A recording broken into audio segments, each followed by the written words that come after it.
what I felt was extreme BS in the personal training area of fitness mainly, and that is that trainers unscrupulously, I call it schizophrenic advice, forcing their clients to do something entirely different every single time they come in to work out. Yeah. All right. And that creates a scenario whereby you can't measure your performance. And if you can't measure your performance, how do you know if you're having success? Hey, what's up, everybody, and welcome to the Best You podcast. My name is Nick Carrier, body optimization coach and creator of the 10-Week Transformation. The mission of the show is to help you get closer to your best you in all areas of your life every single day. In today's episode, we have Steven Smith. Steven is the founder and CEO of HOTWORX, the fast-growing fitness franchise blending heat, infrared sauna, and virtual instruction to create one of the most unique workouts on the market. During this episode, Steven's going to share about his entrepreneurial journey, how he began a gym at just 23 years old, and then how he's successfully scaled and built brands like Planet Beach, and later on now launching HOTWORX, and now how it's become a powerhouse in the fitness space. We're also going to dive into leadership, about how he's been able to keep all franchisees around the entire country along the same page, following the same values. For now, it's time to get closer to your best you. Let's dive in.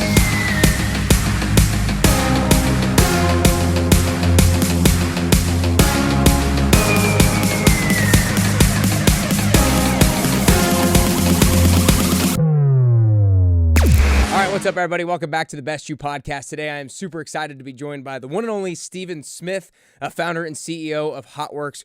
Really excited about today's episode. We're going to dive into, I think, a few different topics. We're going to dive into his personal story a little bit. We're going to dive into some business stuff, some fitness stuff, obviously a little bit about HOTWORX and infrared fitness and sauna fitness and things like that. But Steven, the way I want to start today is in your personal story. When I first went through school, I studied finance and whatnot. And I almost didn't go into health and fitness right away because I didn't really think that building a career in health and fitness was something that was all that viable. And you did it a number of years before I did it. So I know you were a collegiate bodybuilding champion, but when did you kind of realize and decide that making a career in the fitness space was something that you really wanted to dive into? Yeah, well, I transferred from junior college. I played a couple of years of junior college football before I began really hard into bodybuilding. And then I transferred to Ole Miss, where I wound up with a degree in bachelor's in political science. And, I was still struggling with what to do, but always in the back of my mind was that first job at a gym that I ever had back when I was 18, right after my freshman football season in junior college. This guy from Baton Rouge named Don Smith opened a health club in my little small town where I grew up, Macomb, Mississippi, called Don's Health and Family Fitness. And I went in and joined, started working out, and then Don asked me to work there. And I agreed, and I became we had one flavor of a smoothie back then with papaya and banana and ice and protein. And so I made smoothies and I helped people work out. So it was before being a trainer was a thing. Yeah. And so my passion for fitness began there. And also, observing my friend and mentor, Don Smith, as an entrepreneur, owning a gym in a small town that never left the back of my mind. So as I graduated from Ole Miss in political science, well, what do you do with that? Well, I wound up going to grad school. All right. I lasted in grad school for 18 hours worth of a program and extension of political science. And I decided, you know what? I'm done. I'm going to open a gym. So I was a bartender when And how old are you at this age? I was, let's see, I was around 22 when I made that decision. Okay. And I think I was actually 23 when I got that first gym open. But I'd saved money a little bit from bartending over the years while I was a student at Ole Miss, and I convinced a banker to give me $11,000 loan. So I took about 17,000, and I did everything. I even painted my own outdoor sign, Yeah. whatever it took. Right? I think I about had about $1,000 left when I opened the doors, and I was my only employee Wow. and was sweating bullets.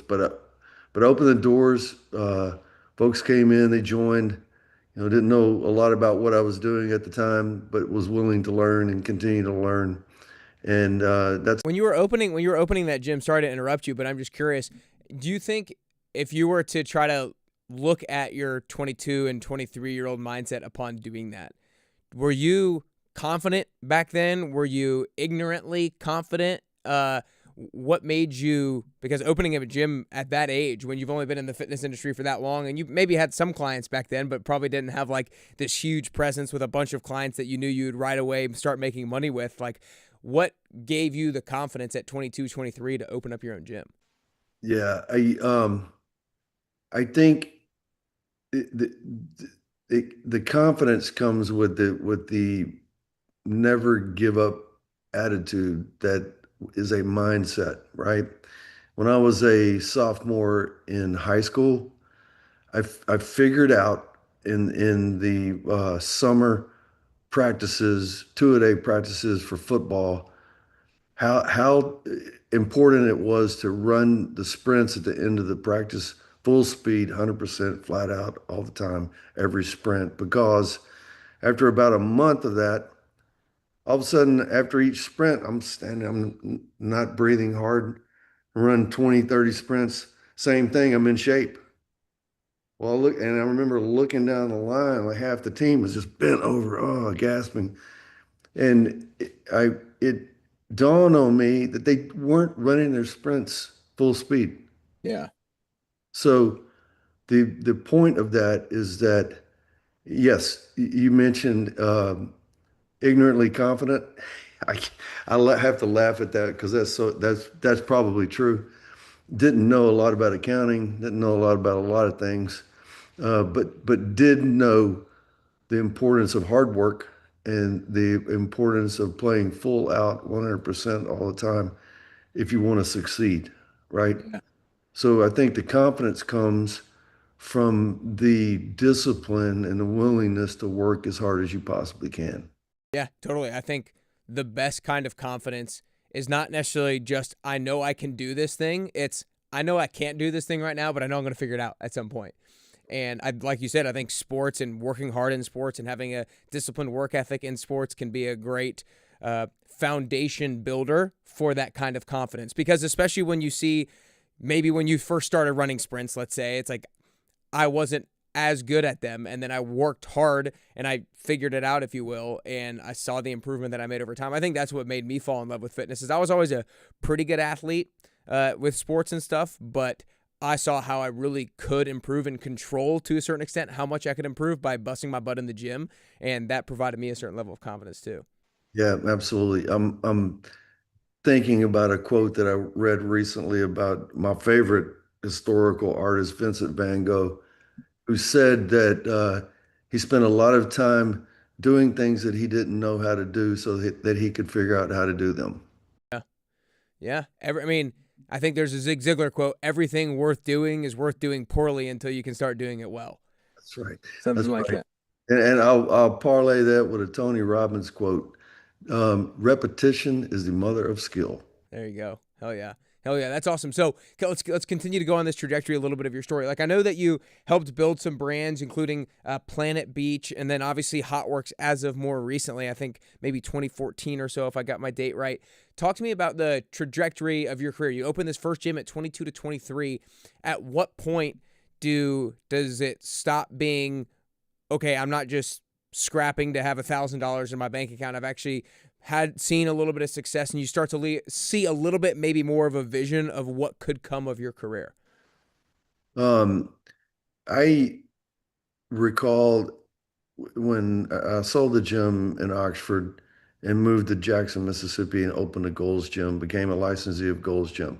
Mm, Out to Gold's Gym convention, saw the grandeur of a large chain and organization like that, and begun to have thoughts of, well, maybe one day I could be a franchisor as well. Maybe one day I could have my own brand, selling licenses to operate under my own system. And so it began there. with once again looking to mentors who have been there, done that, and then saying, you know what, I think I could do this. I think I could do this as well. And so then in 1996 started a franchise company, which was Planet Beach. I'm interested. So Planet Beach was your first franchise company, and so that was 1996. 2014 is 2014 when you started HOTWORX. 2014 is when the I guess inspired moment occurred Okay, to uh, then take action to um, create the something else. design for the sauna, right, Okay, which is now patented. HOTWORX, the concept of HOTWORX, and in the beginning, that sauna was called the Hotbox Detox, believe it or not. So in 2016, had to go through a creative exercise of getting a new name and rebranding that machine. And once we did that, and had the name HOTWORX and then the great logo that we have, that's highly relevant for that sauna. I made the decision that, you know what, it needs to be its own fitness franchise and came up with the concept of HOTWORX, the 24-hour infrared fitness studio. And then opened the first concept store on February 13th, 2017 in Oxford, Mississippi. okay, okay. Yeah, that's awesome. That's awesome. So 96 was Planet Beach.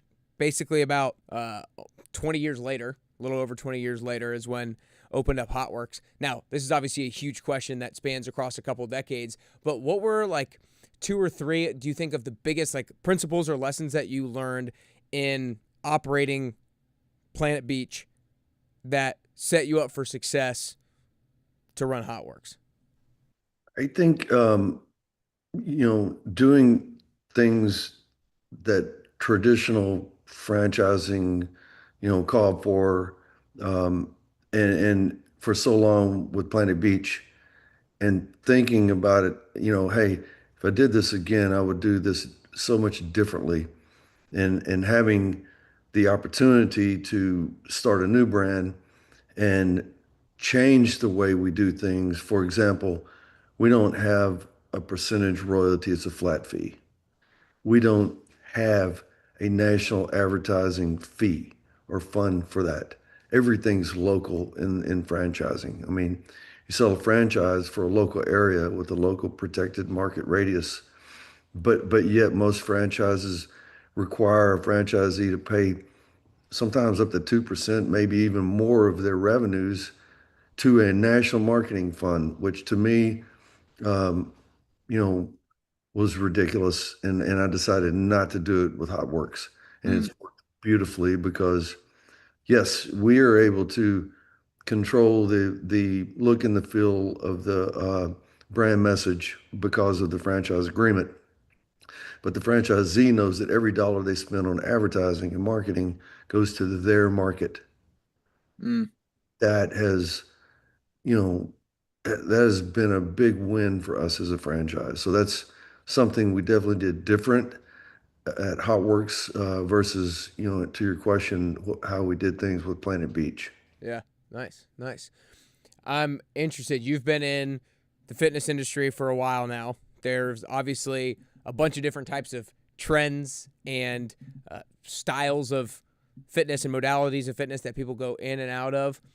What have you changed your mind about over the years when it comes to fitness routines, different fitness trends, maybe what you do for fitness? I think just generally speaking, having seen decades of the fitness industry, like what have you kind of changed your mind on based on all of the different things that have come out, the trends that have come out, like science that has come out? I started HOTWORX and determined that I was going to overcome what I felt was extreme BS in the personal training area of fitness mainly, and that is that trainers unscrupulously, I call it schizophrenic advice, forcing their clients to do something entirely different every single time they come in to work out. Yeah. All right. And that creates a scenario whereby you can't measure your performance. And if you can't measure your performance, how do you know if you're having success?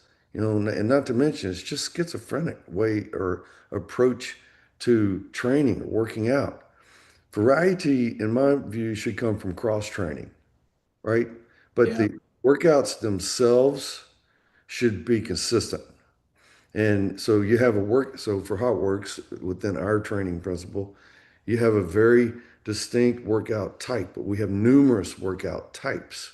The integrity of those workout type workouts is maintained, and there's very little and very subtle change that occurs when we deem it necessary within those workout types. Like, for example, yoga, for example, Pilates, for example, bar, for example, any other Yeah. workout type that we have, which we have 12 workout types. And then we also have a program in the FX zone, which is our functional training area that's non-heated.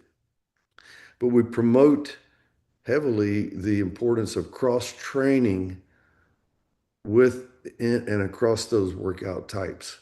But you don't have the haphazard approach of doing yoga a million different ways every Yeah, time. totally. It's just and our cross training approach with the um, solid consistency of these workout types has worked beautifully.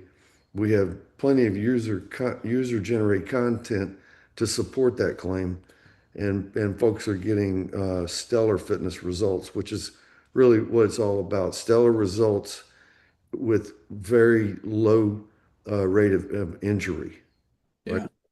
Totally. I think that is such a critical thing because I think a lot of trainers, like you said, almost schizophrenically think, oh, I need to give them something new. I need to give them something new. I need to give them something new to keep them interested and stuff like that. And there is something to be said about a certain level of novelty for people to keep them engaged, but it's less needed than you actually think. Like I have a program that I call the 10-week transformation, and we always have the same performance tests that I call them every single 10 weeks. We do a certain number of tests in week 1, we do them again in week 10 so that we can actually see progress. And the thing about that is, like you said, it allows you to actually see progress. It allows you to actually see results, which at the end of the day is what a fitness routine should be about. Should be about allowing you to make progress, allowing you to get stronger, more fit, or whatever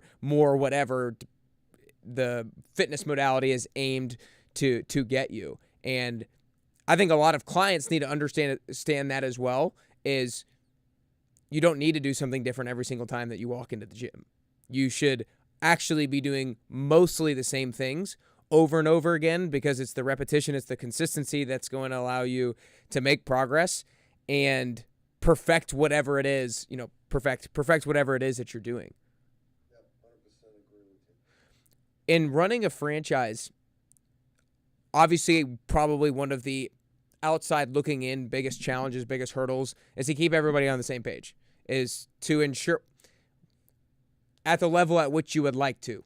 Like you said, you want each individual franchisee to have certain level of ownership over like some of their marketing dollars and probably some other things as well, but high level from a brand perspective, probably from a values perspective, you would like everybody to be on somewhat of the same page. How have you, having done the franchise model for so long now, what have you found to work really well at keeping all of these different people on the same page? Yeah. Um, a deliberate effort to instill the value of teamwork is really it. But a lot of people say teamwork, and it's like window dressing the way they put it out there. I mean real teamwork. Like, for example, when General Patton said an army is a team, well, guess what? A franchise is a team. And if a franchise is a team, then that means that they're players and they're coaches. Okay. The coaching staff is the franchisor. The players are the franchisees. You know, the job of the franchisor is to create and teach the playbook of the franchise, of the franchise system. And we do it on a weekly basis with weekly calls, coaches and players. Our franchise performance coaches to franchisees, they meet every week like clockwork so that the latest best practices within the playbook or the franchise system can be taught and communicated, and so that there can be an opportunity to help motivate and keep franchisees disciplined to go back out into the field of operations, which is that fitness studio, and execute that playbook at the highest possible level all the time. Mm, For what reason? To score the touchdowns so that the customers can flood in like raving fans that they should be to that studio.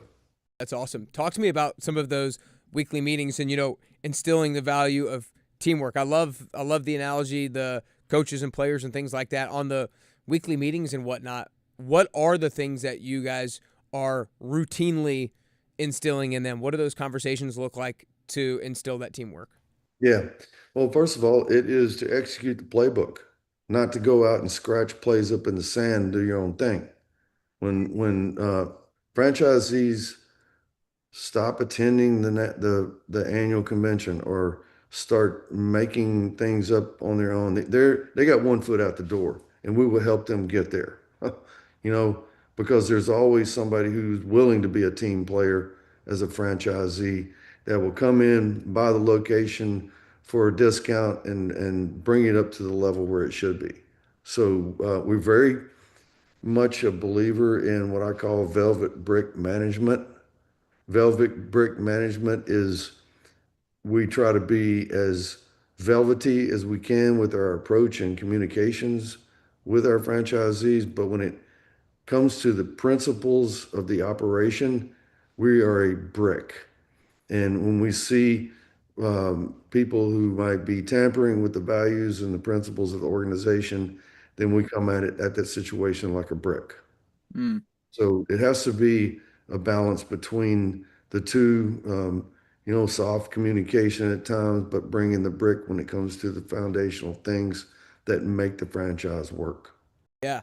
These are such great, and a reason why I love talking about this stuff because it's such a great leadership lesson, whether you're in business or whether you're raising a family or you're just on a team at work or whatever it is.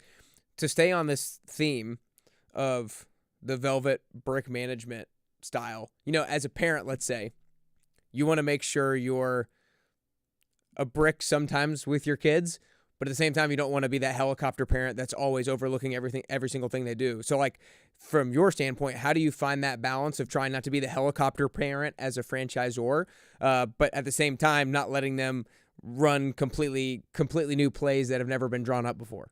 Yeah. I mean, it just the conversations have to remain and have to be brought back to the reason why we're here. Okay. The reason why we're here is about helping you as a franchise owner make as much profit as you possibly can. Okay. But through the bliss of the customer base. Franchisee is not the customer. Franchisee is a partner, Mm, franchisor. There's only one customer in the equation, and that is the end user. So we have to achieve profitability for each location by keeping our customers in a state of bliss. And there's a playbook for doing that, yeah, down to the targeting with the marketing to build the right culture of a customer base. That's where it really begins. If you try to go after everybody and try to be everything to everybody, like a lot of first time entrepreneurs and business owners make that mistake, totally. then you will at best be mediocre and probably fail at your business. Yeah, We teach and ensure that the marketing strategy is deployed constantly over and over so we can keep that giant impact happening and creating the big ripple effect so that we can draw in the proper culture to the business.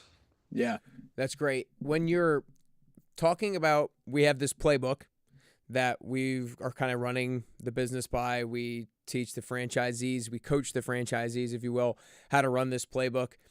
I think a lot of times in our lives, I know for me, sometimes I can find myself debating whether to keep doing what I've done because it's worked or when it's time to try something new or do something different. Because sometimes if it ain't broke, don't fix it. But sometimes it's like what got you here won't get you there. And so how do you kind of think about when to keep doing things the way you've done them versus maybe this is something new that we should experiment with?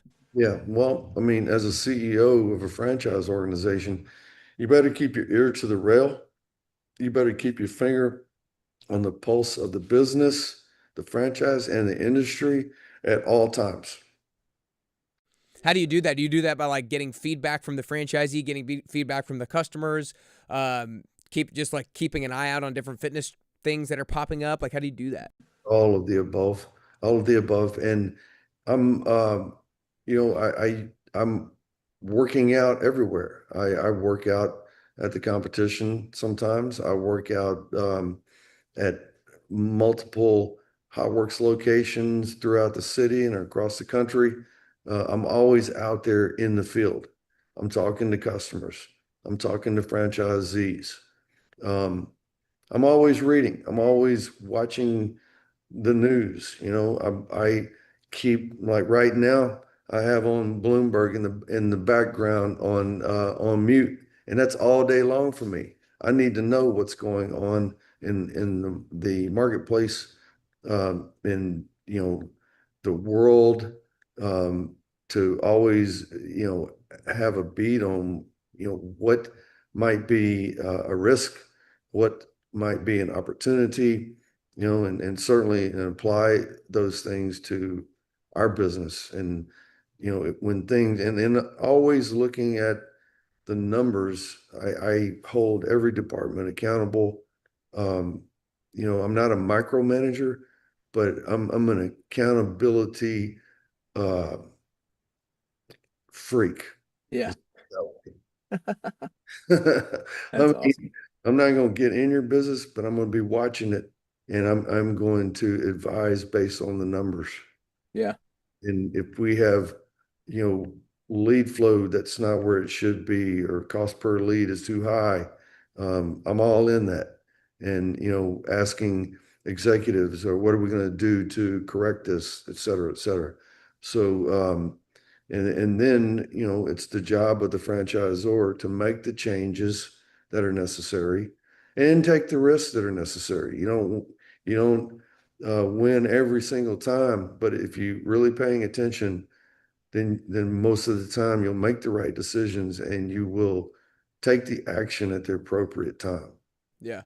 And looking back when you are looking now at the past 8 years since you started HOTWORX, what do you see potentially as one of the best decisions that you made from a business perspective, and potentially maybe one of the worst decisions that you made, or something that you regret or would do differently with HOTWORX, looking back on it over the last 8 years, if you have any?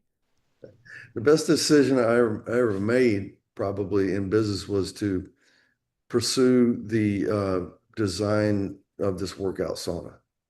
That was a moment of light bulb going off, and I felt that the timing was right for something like that in the marketplace, and turns out it was. The other very fortuitous moment was the name change of the sauna from Hotbox Detox to HOTWORX, and the logo has served us very well. In franchising, well, probably in everything, it's all about the name. The name is so important.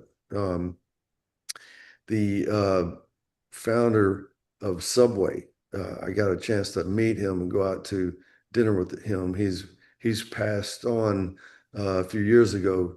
I think at the time of his death, he was worth about 4 billion with Wow. Subway. But Fred DeLuca was his name, and he told me, says, Steve, you know what? The name of your franchise is so important. And so I look back and I think about Subway and how simple to the point that was. And then I look at HOTWORX now, having come up with that name after years ago, having had that conversation with Fred DeLuca, how important it is from a marketing standpoint to name the product appropriately. Yeah. Totally. And on the same lines as that, when did you have that moment where you thought a workout inside of a sauna? Because that is definitely like was a brand new concept at the time, it seems like. Yeah, it was a seminal moment, a moment of inspiration. I was on a vacation because I'm always thinking about work on vacation anyway. I think about work when I'm asleep, but hey, I love it. You know, what can I say? So we were down in Jamaica, a group of friends and colleagues at the time with Planet Beach. This was the 2014 moment that you might be referring to. Um, it was August, I believe it was August the 14th, sunny day, Negril, Jamaica, on a cliff at this place called the Caves. My good friend Jerome Price, who is my business partner, Nancy. Nancy is our senior VP of sales. She runs sales for us. Her husband, Jerome, I've known for many years, good friends. He's a former bodybuilder, big time fitness guy, master's degree in biology, so he's a scientist. But we started talking about working out on that day in Jamaica. And I was telling him, dude, I've been doing Bikram yoga. And so I'll go 90 minutes of this hardcore yoga, hot yoga, and then I'll go for recovery in an infrared sauna, the little small ones at the time that we had incorporated into Planet Beach. And as we were talking, Jerome said, dude, they should do yoga in a sauna. And when Jerome said that, that was a light bulb moment for me. So I told him, I said, you know what, brother, I'm going back to New Orleans and I'm going to design a sauna for that purpose. Wow. 10 months later, I did have that design uh, created by a manufacturer. And we put the prototype together at a trade show at the Javits Center in New York City.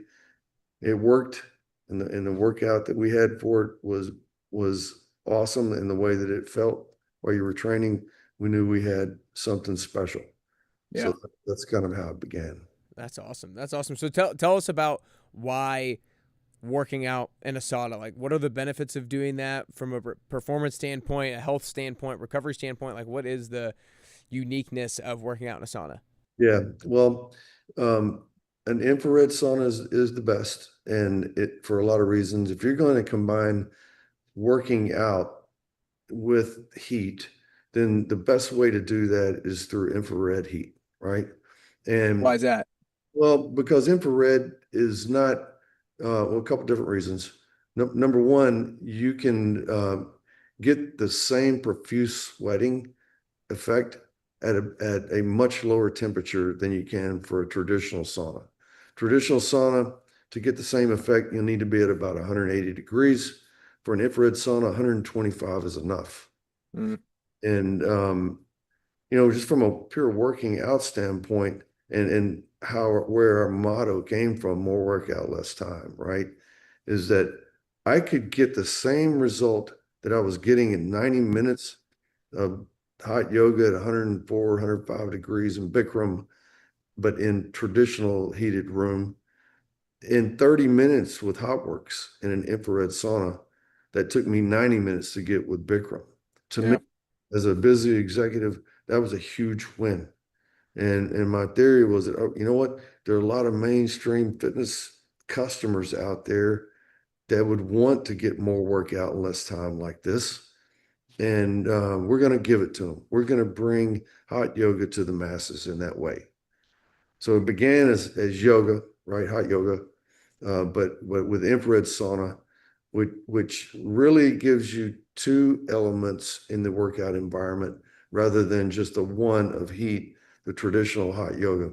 You get the heat, of course, but you also get infrared energy absorption, which is radiant heat. Like, for example, you walk outside and it's sunny, you feel the heat on a sunny day. That's infrared penetrating your body. And you don't get that with a traditional sauna that is nothing but heated up air, right? And what's good about infrared heat being absorbed into the body? Right. When you absorb infrared radiation, it triggers the mitochondria to speed up and become more efficient with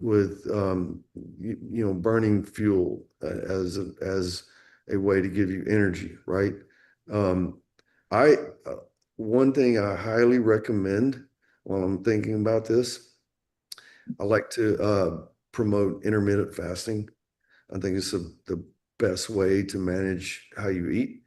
And if you stop eating around 7 or 8 p.m. at night, and then you get up in the morning and go work out around 7:30, you're gonna burn fat for fuel for sure. And if you do it inside of an infrared sauna, you're gonna supercharge that process. And you're gonna see amazing results if you combine um, doing fasted workouts inside of an infrared sauna in the morning. Highly recommend folks try that out. Nice, nice. What I'm curious, what does your workout routine currently look like? Um, okay, real quick, Monday through Friday, I'll do weight training at 7 a.m., 5 days a week, one body part per day. Monday is chest, Tuesday is back, Wednesday is shoulders, Thursday is biceps and triceps, Friday is lower body, right? And then immediately after weight training, I'll go into hot hit workout, either hot cycle, hot blast, which is a total body trainer, has upper and lower body resistance, or I'll do hot rowing, which is the Thunder Row rowing machine that we have patented for that design. But and I'll get the hit training combined with the weight training in the morning. And then, for example, later on this evening, I'll go to a HOTWORX, one of the ones in the city, probably do hot yoga, hot Pilates, or this workout we call Hot Warrior, which is a supercharged version of isometrics, or any number of the isometric workouts. I'll do 2, 3, 4 times a week in the evening um, to combine with what I do in the morning. So it's weight training, it's hot hit for cardio right after, and then in the evenings for the flexibility and continue with the calorie burning um, and cardio that you get from the isometrics. I'll do in the evening. So That's it. that's what I do. That's it. I take creatine. I like creatine. No, I'm just kidding. That's a ton. I was poking fun. That's a lot. Hell yeah, good for you. It's I take vitamin mineral supplement, creatine. I practice intermittent fasting, and I work out on that schedule I just said. Yeah, man, you're a stud. You're a beast. You're a beast. I'm curious to kind of change the topic just a little bit. I saw on your social media that you have a son who's getting ready to go to college as well. What do you feel like? What did being a business person or a business leader teach you that helped you be the dad that you want? Um, I I was so worried that he might grow up and not go to Ole Miss. I think the persistency and the consistency that you have to have as a business leader helped me with finally recruiting him. And but at the end of the day, it was the only college that he applied for, which was Ole Miss. So I'm happy that he's going to my alma mater. That's just one thing. He also in high school was a great athlete. He won state championship and wrestling 3 times. Most recently as a junior, he wound up third in his senior year, but great wrestler. Um, just watching his wrestling career and the amount of discipline it took for him to become a champion with that. I was very proud to see that. Totally. I watched some of the clips that you had on your Instagram of him wrestling. Looks like a stud. My older brother was a big wrestler in high school, and so I know a stud when I see one. So that's awesome. Good for him. I'm gonna kind of flip the question a little bit. So obviously, like you were, he was probably born in the early 2000s. You started as a business owner in 1996. So you were kind of already a business owner, a business leader, a business person upon becoming a dad. So you kind of had that little bit of experience. And so, like you said, you could apply that persistency, that consistency and whatnot to being a dad. But then you became a dad later on. Is there anything that you feel like being a dad taught you or helped you to be a better business leader? I think it definitely makes you more aware of the importance of integrity, right? I mean, it's something that's always important, but once you become a parent, then you double down on the importance of that and being a role model in that way to become successful by playing by the rules, that type of thing.